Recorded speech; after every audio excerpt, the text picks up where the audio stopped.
The starting point in human design is your energy type. We're actually all built to function very differently, with different skills and different ways that our energy works. So we need to align with that rather than do things the way that the world tells us we need to do things. When we do, we create success and happiness with so much more ease. And it's more enjoyable because it's the way our souls actually crave doing life. Your energy type tells you how you're built to operate, and it's arguably the most important aspect of your design. Your energy type is what we call a manifesting generator. Let's get into what that means. Manifesting generators are multi-passionate people. You have various passions and are meant to do many varied things in one lifetime. However, we live in a world that tells you that in order to be happy or successful, you have to choose one lane and stay within it, which is just not true for you. Everything that sparks a passion inside you is trying to get you to follow it. And if you do, it leads you right to everything you desire. Your challenge is to defy what society tells us about how to become happy and successful and show us a new way of doing it. And MG's gift to the world is to break us out of the boxes we live our lives in and expand our perspective on what's possible. You're here to chart a previously unseen life path. MGs aren't the kind of people who decide they want to be accountants at age 18 and then do it for the rest of their lives.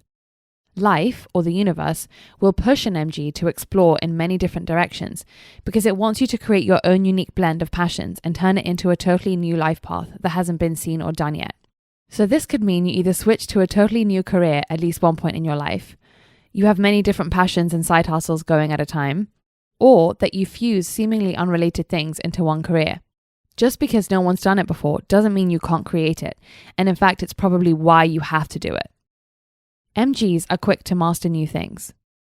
When first exploring a passion, you get this surge of mastery so that you can quickly pick up a skill or lesson that will serve you further down the line.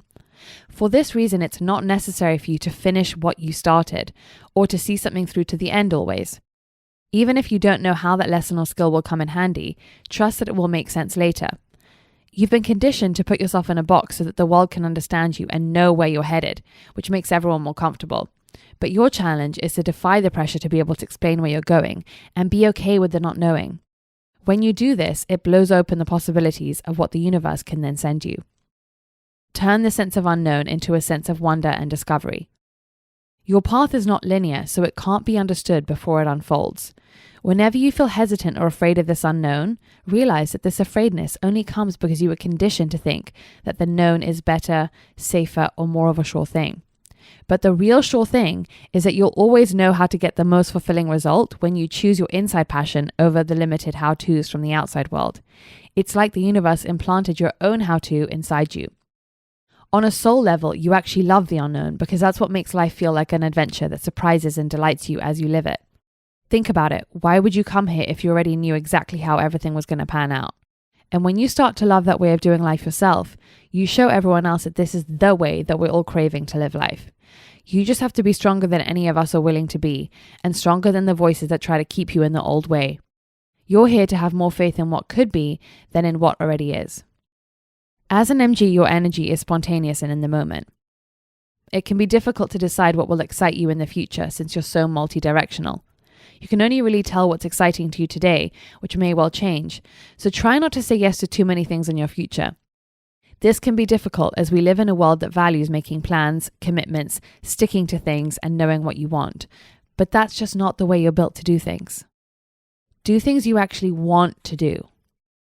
Your passion and desires are signposts showing you what the universe wants you to put your energy and attention into. Your wants are not random, and following them is the highest service you can do in the world. When you do something that excites you, big or small, you get given more energy so you can keep doing that thing. That's the universe's way of saying it wants you to carry on doing that thing.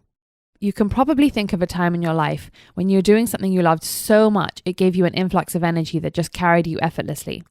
But when you're doing something that doesn't excite you, you feel flat and uninspired. That's life's way of telling you that you're not meant to be doing that thing. Use your engine on the right things. You're hyper capable. It's just the way you were built so you could live out this multi-passionate life. But just because you can do everything, it doesn't mean that you should do everything, especially not doing everything for everyone else. You're meant to fill your plate up with things you enjoy and not just anything at all. It's actually better to say no to some things and temporarily have less going on, because that will leave room for more of the things you do want to come in. There's a huge difference between having a full plate of things that feed you and filling your plate just for the sake of it. So, manifesting generator, give yourself the permission to have the most unrealistically good, full life, because that's what you came here to show us. Emotional intuition. Your intuition is emotional, meaning that the right decision for you is always going to be the one that makes you feel happy or content when you think about it. Your emotions are not random. They're the way that the universe specifically tells you the right way to go in any situation in your life. And you can always rely on them to show you what the most aligned option is. Because you're an emotional being, you have to give your body time to fully feel out the situation or opportunity in order to give you the answer.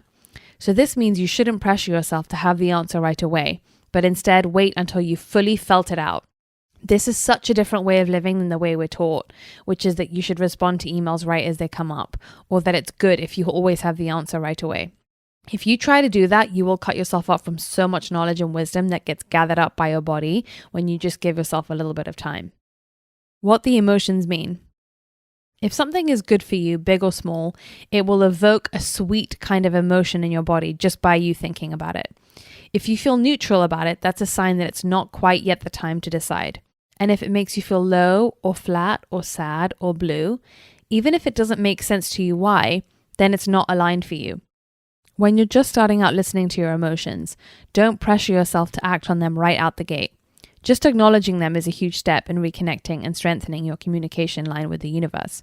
And when you do, it will speak to you more clearly and loudly, and you will find it easier to follow.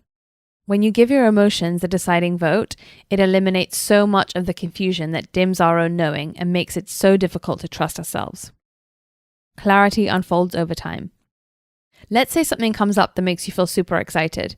You might want to jump in and say yes in the moment, but I'm sure it's happened to you before where you've been in a super good mood one day and said yes to something, only to wake up the next day and regret the decision. Being in a good mood or a bad mood one day can sway your clarity, so you need to wait until you're in a neutral mood, then come back to the decision and see how it makes you feel. If it makes you smile in that state, in that neutral state, then it's a good decision for sure. Go slow to go fast. By not jumping into commitments prematurely, you'll save yourself a lot of detours, which will also save you time. In your case, slower is definitely faster. So be okay with buying yourself time to get to clarity. The more you do it and own it, the more you'll see that people are actually more okay with it than you thought. You can try these kind of phrases to give your emotions time to get clarity. Let me come back to you on that. Let me sleep on it. Or give me 24 hours. 80% of the time, 24 hours is enough time for you to get clarity. But with bigger or more complex decisions, it can take a bit longer than that. Trust that whenever it comes, that's divine timing at work. Feeling your emotions. Knowing how you feel emotionally can be a challenge at first because we've been taught that emotions are unreliable and that the head is better in charge. But the head only knows logic and what makes sense and what it has already experienced, which closes it off from conceiving of new and better things. But with the emotions, you don't even have to come up with how it all needs to happen. You just need to trust that you always have that emotional signal to rely on. The way you trust is not blind faith. It's not by meditating on it. It's by trying out this new way of doing things and building up enough evidence that it works over time so that eventually it becomes your new automatic process. Your personality is the easy breezy genius, also known as a 2-4. The first number describes the way you see yourself, and the second number is the way others see you. It actually serves us to have our own internal world that's not so obvious to others, and an external side of us for the physical world. Let's get into each one and how they come together to form your full personality. 2, the natural. On the inside, you're a natural, which means that there are certain things you seem to be effortlessly good at without really knowing how you came to be good at those things or being able to describe to other people how you do it. There's a pressure in this world to validate or explain how you're qualified to do those things, but don't bend to that pressure. In fact, the more people like you are honest about it coming easy to you, the more we'll all realize we don't need to earn things as much as our society has told us we have to. Coming into your genius is not about learning from the outside world. It's already in you without you really knowing how it got there. When you're doing these things that come easy to you, you slip into this zone where your gifts just almost seem to come out of you. There's an unaware quality in doing what you do, almost as if it happens without you consciously making it happen. In this way, doing your gifts is quite an unconscious process and takes care of itself as long as you've created the time and space where getting in the zone is possible.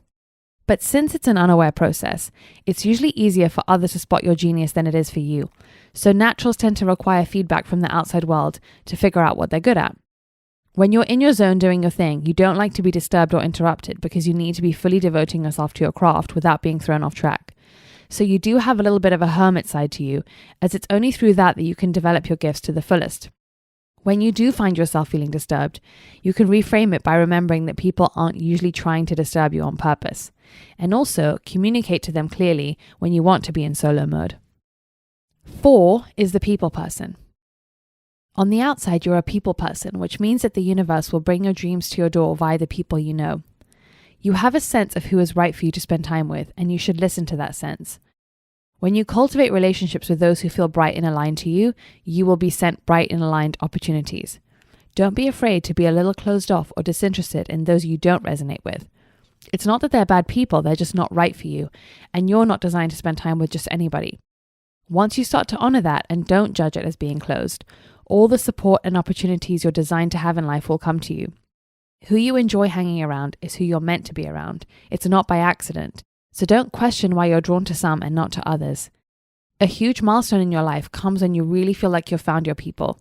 And since you already know the social situations you're meant for, don't judge yourself for being inflexible when a social situation doesn't appeal to you. For you, the saying is really true. The quality of your life is determined by the quality of your relationships. When the 2 and the 4 come together, there's a dichotomy between the natural and the people person, since the natural has a hermit side to it, and the people is naturally friendly and people are drawn to it. The people person in you gives you a motivation when it comes time to share your gifts, but the hermit in you also doesn't care that much about sharing. The world will tell you that you can't be both, or that one is the real you, or that one is better than the other, but both of these sides are here to serve you at different times and for different purposes. Learn to dance between the two, being whichever one the moment needs from you. Even though you start off unaware of your gifts, the journey of your life is to fully trust and rely on them. Too much studying and filling your head with information will drain you rather than energize you, because that's life's way of telling you that it's not really what you're meant to do. You hate being asked what you're up to or what you're doing most of the time because you can't explain it. But others can sense your natural gift, and this is what will cause them to call on you to share it. Your physical body can exhaust easily, so make sure you don't say yes too often or you'll get drained and want to shut yourself off from the world even more. You need to have enough recharge time so that you have the energy to really give when you need to. It's a healthy balance between being in a secure environment by yourself and answering the right calls to share your gifts, which will draw you out into the world. You have a natural shyness to you, which protects you. It ensures someone's call is strong enough that they actually do want you to share your gifts and filters out the casual requests because you won't just say yes to anyone. In intimate relationships, your dichotomy between the 2 and the 4 also presents itself, where sometimes you want to be all over the other person and other times you just want to be left alone. Be aware also that 2 4s don't see themselves super well, so pay attention to feedback and projections because those will give you helpful clarity that you can't always see yourself.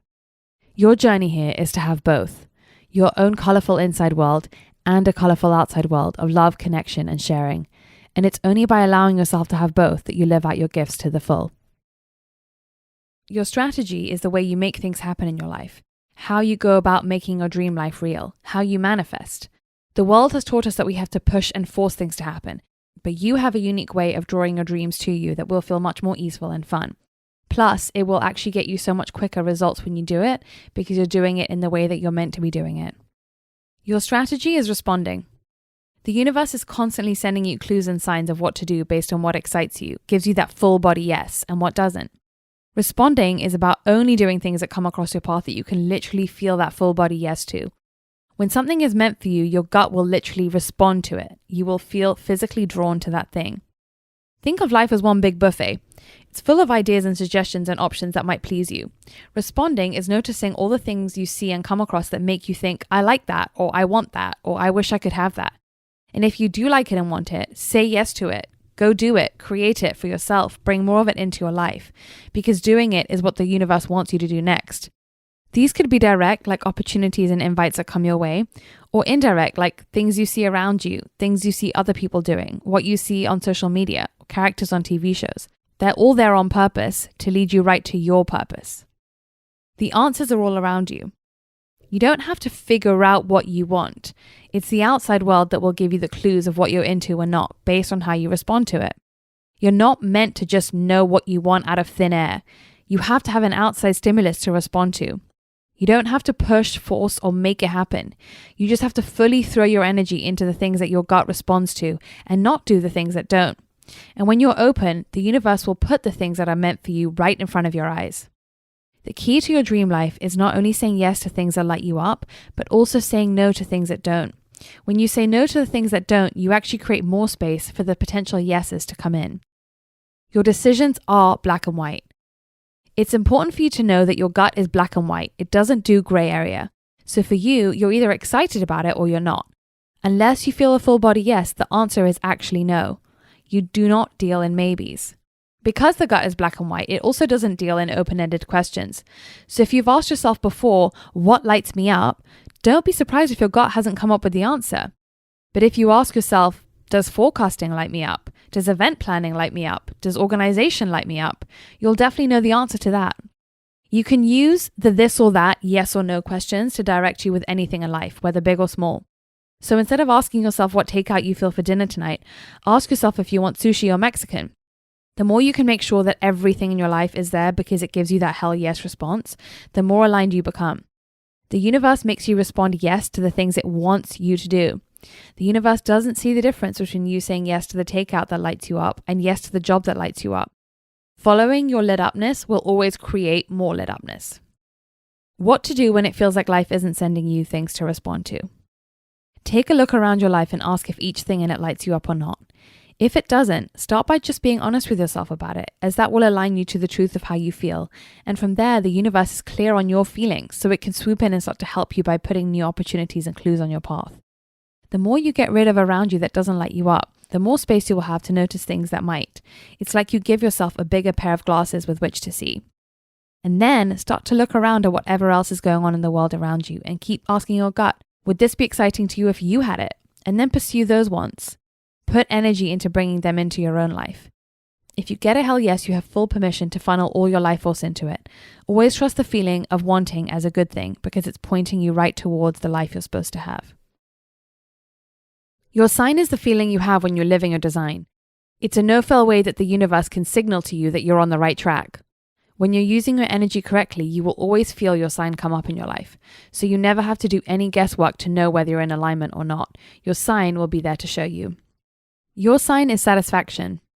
Satisfaction is feeling lit up by life. This is that feeling you get when you're living a full life, one where each day is filled with things that please you, big and small, that you have consciously chosen. Like your perfect coffee in the morning, the buzz in your work life, a warm cuddle with your loved ones, the tennis game that makes you feel alive, and the good kind of crazy days that make you feel invigorated. When you string these moments together where you feel so content in each, you get to the end of your day and you can't help but let out like a good kind of satisfied sigh. One that means you've used your energy up in a good way today. It brought back some awesome returns and you're fully ready to check out, hit the pillow, and be so psyched to do it all over again tomorrow. The not self is the feeling we get whenever we're not living our design. Life gives you this not self feeling so that you can always tell when you're getting off track, so that you can then redirect quickly back to using your energy the way that you're meant to. Your not self is frustration. If you're living your design, saying yes to things that light you up and no to the things that don't, you create a steady flow of excitement in your life, which then magnetizes people and opportunities to you. The opposite of energy flowing is energy stagnating. This creates a feeling of being stuck and not being able to move forward in things even if you try. This is the true definition of frustration, attempting or reaching for something but it not happening.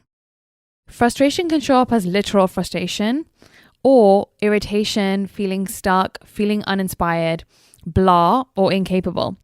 This is always a sign showing you that you have the power to change your situation by changing one of your thoughts or behaviors around this situation.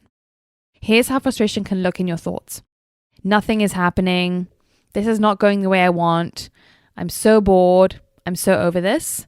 I'm being made or forced to do this, but I don't want to. Thinking, I have all these obligations and maybe they're starting to weigh heavy on me. I want to shake them off and be free. I feel like I'm having the life sucked out of me. I'm feeling pulled in all these different directions.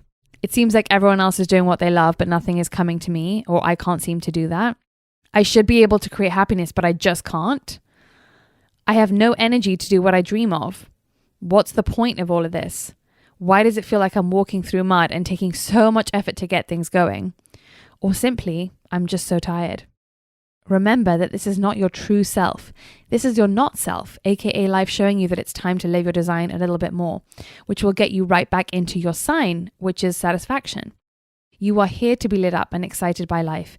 This is your real nature, and whenever you see your not self, you can always rise higher into the life you really want to have by turning it around.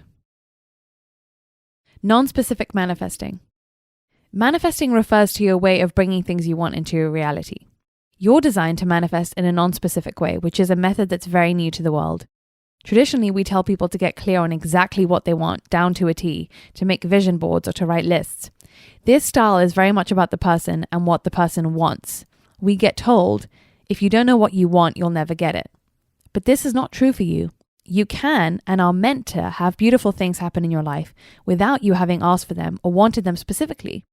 Your work is to have a general idea of what you like and then to stay open to how the universe will fill in the details of that manifestation, because they're so much greater than what you could even imagine yourself. So when we say a general idea, let's say you want a career as a journalist. You don't have to know which magazine is your ideal one. You'll be guided to the right one when you leave it to the universe. You just have to point it in the right direction by knowing the essence of what you want. The feeling is more important than the details. So in manifesting that career in journalism, you just have to be clear that you want to work in a place that enables you to feel valued, allows you to write things you want, be filled with people that inspire you, etc., whatever that is. You're getting clear on the core essence of the thing you want rather than worrying about how it has to look. Sure, you can manifest specific things, but have you ever worked to get something you thought you really wanted, but it didn't make you feel how you hoped it would make you feel when you got it? This is just a reminder to focus on the feeling and let the universe send you the exact thing that will make you feel that way. Resist the world pressuring you to have your vision all planned out. A lot of non-specifics get pulled out of their natural way of doing things because we live in a world that is always asking us to describe and quantify where we're heading. But you're not supposed to know. You're not meant to have the 5-year plan. The only thing you ever have to do is have the general idea, the general feeling. For you, whenever you get very set on something turning out in a specific way, it's like putting blinders on, which narrows down what can come to you and may shut down the most ideal outcome from coming to you. You're not meant to know what you want in such a detailed and specific way. It's a practice in letting go of control when it comes to your dreams and really understanding that you're not totally in charge. You create your dreams with the universe. You just have to get in touch with what your soul really truly wants. And then instead of trying to figure out how it will unfold, stay open to being surprised and delighted. Every human lifetime has a different theme. Your life theme describes the main energy you're meant to bring into everything you do. It's called a theme because it's meant to run through all the areas of your life. The same mix of skills and essence will bring you success and alignment, whether you're at home, with friends, at work, in the grocery store. When you live according to your life theme, that's when you know you're on the road to your purpose. So as far as the universe is concerned, your purpose isn't just achieved at work. The universe doesn't compartmentalize like that. It wants to see you sharing your specific essence everywhere you go. When you bring your essence to the table, you signal to the universe and to people around you that you're being who you're meant to be. This is when people gravitate towards you the most, when opportunities and synchronicities flood to you, because you're simply being the person you came here to be. So all the good things that are meant for you finally fit. Let's get into the theme of your life. The right angle cross of the sleeping phoenix. To rise from the ashes into greatness. You have an innate gift to accomplish anything, and you love that feeling of accomplishment. The part that's harder for you is the process on the way there. Sometimes you can feel super positive and hopeful and love the journey, and other times you can feel impatient, uninspired, and like you're not getting where you want fast enough. The key is to realizing that both of these states are emotional and not factual. Ride the moods and try to see them from a higher mind. In fact, this will be something you can teach or model to others once you master it. The only time you should listen to the negative states is if they arise because you're chasing something you actually don't want, but maybe have been conditioned to want, or used to want it, but not anymore. But as long as what you're putting your energy into is something that lights you up, let the emotional waves just be what they are. Sit in them and allow them to make you emotionally intelligent and enlightened. Allow them to strengthen that higher mind viewpoint so you can just enjoy all the emotions for what they are. human experiences that increase your capacity to feel. And when you bring that full capacity to feel into what it is you're doing, you only make it more powerful. Your digestion is called buzzing atmosphere in human design. Being around buzz and activity is stimulating to you. It helps rev up your system and brain so that it digests at its optimum. Your brain is naturally passive and calm, so it needs a signal that says, okay, it's time to activate. The buzz preps your system to take in food and also information. For you, it's actually healthy to eat on the go, whilst working or doing other things, whilst having a conversation, whatever feels like buzz to you.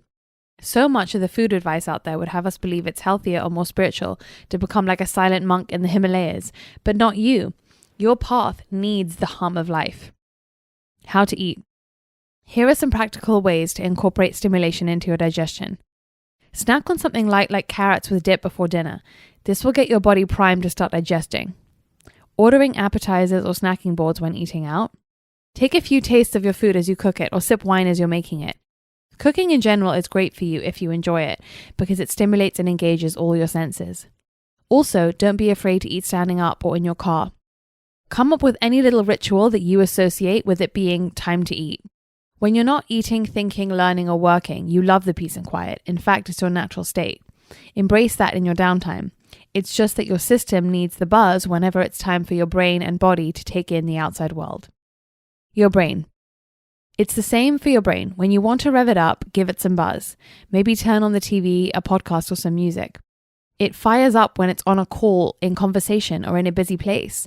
This is because your genius shines when you're interacting with the world around you. And when you need to rest, the opposite applies. Remove all the stimulation and you will switch right off. Eating pattern. Since your brain is passive, it's best for you not to hold on to any fixed timings and schedules. You might want breakfast at 7 a.m. one day and 11 a.m. the next. Go with it. Your brain sometimes isn't ready to take in food, and if you force it to, it will actually end up draining your energy batteries. The more you can pay attention to your hunger cues, the better. And the more you can truly stop eating when you've had enough, even when, say, there's only 3 bites left and you tell yourself you might as well finish it, the better. This is being in a hyper-tuned-in state to your energy pattern for the day, which changes constantly for you. A big component to you thriving is realizing that you weren't built to be consistent. And even though the world tells us we have to be consistent to be successful, you'll actually have more peace and success when you let yourself flow more. Your strongest sense in human design is inner vision, which means you have the great power of harnessing your imagination. Of all the 6 senses, each one of us has one that's dominant. It's a sense that when heightened makes you feel the most alive. It's kind of like your love language with the rest of the world. Each sense has its own language, and when you speak your language, people receive your gifts the most deeply. It makes whatever you do more effective and valuable. You also absorb the information from the outside the best when you're taking it in through that sense. Inner vision is the only sense that's not derived from the outside world, but from within your mind's eye. With inner vision, your superpower is shaping and molding something in your imagination so clearly that it comes into physical reality in the best way possible. When it comes to your purpose, you're meant to strengthen your imagination and also other people's imagination. Bring an element of visualizing and picturing things to whatever you do. You're the one who's meant to be painting the picture of what the reality could be instead of what it is. This could look many ways, from the creative to the aspirational to the scientific and the corporate. Tell or write stories, or create things that light up other people's imaginations. Connect them to their dreams. Get people to imagine the thing they're working towards. You're the one who's meant to paint the picture of the end result. Whether it's a business plan, or an aspirational product, or giving a facial, do it in whatever area of life fascinates you. In a position of leadership, you're meant to be the one who holds the vision for others. Since you can so easily do this, don't get frustrated when others can't see future scenarios or dream creations as clearly as you can. This is your gift. They may not be able to hold so strong to where they're headed, but they really value that you are doing it. When you stay in your conviction and beliefs, it helps other people get there faster too. In your personal life, you're meant to spend more time in the conceptual world and are meant to care more about that than reality. You might notice when you spend too much time being realistic, it bogs down your energy. You find it much more inspiring talking about what could be rather than what is. Sometimes this can make you a bit closed off to external aesthetics because what matters most to you is your own power of visualizing and imagining. You spend more time in the ideas world rather than the physical world, and that's not a bad thing. So don't ever feel judged for that. It's actually the key to your power. The more time you spend and the better you get at dreaming and scheming, the more guided you'll feel in life and the fewer questions you'll have about where you're going and what you want to be doing. Setting up your life. You have to make everything a reality in your mind before you do anything about it on the outside world. And the more real and clear you can make it in your own mind, the easier it will be to make it a physical reality. Things will just line up with less effort when you flesh out the vision. So ask yourself, what is your vision? Most of us think we know what we want, but when prompted to describe it, we actually can't tell the full picture. So do whatever helps you see the full picture. That could be a meditation practice, or it could be writing it out in full. It could be visualization or vision boards to bring it to life. You could close your eyes and see it all play out like a movie the exact way you want it to happen. Whatever it is that connects you to your mind's eye, do that. With food. Indulge your imagination when it comes to food. Start to think about the meal you're going to have. Get excited to eat it before you actually eat it. Looking forward to dinner when you just finished lunch is a good thing for you. And when you don't know what you want on a menu, close your eyes and think about what you want. In short, you're a person who's meant to make the non-real real, to bring things that seem impossible or dreamy into reality. It starts with believing more in what your mind can conceive of than anything else on the outside world. How your emotions function. You're what we call an emotional in human design. Being emotional means that your natural state is not cool, calm, and collected like the world tells us is a good thing to be. You're up and you're down and you flow like the ocean and you feel it all. As an emotional, you experience waves of emotions that are unrelated to what's actually going on in your life. You could wake up feeling happy for no reason or sad for no reason, and you're here to learn that actually every wave has a purpose in your life's journey for the better.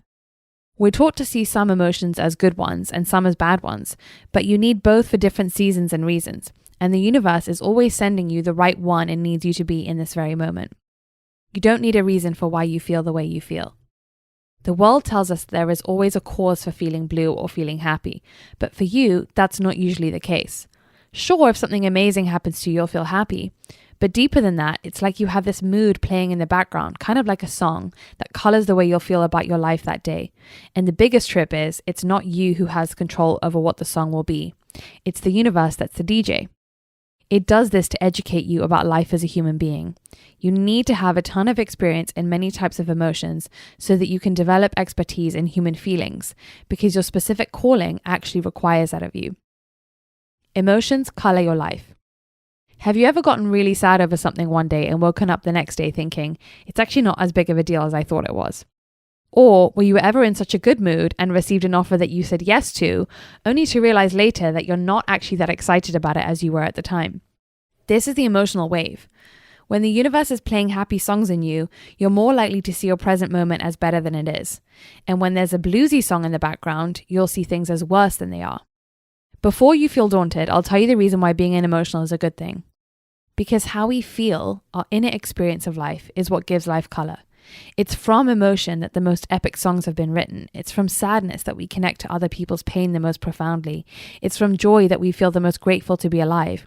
You're here to experience and feel them all, to experience the full spectrum of human emotion and to share the side effects of that with others. When you do, you help us develop our understanding of the human experience.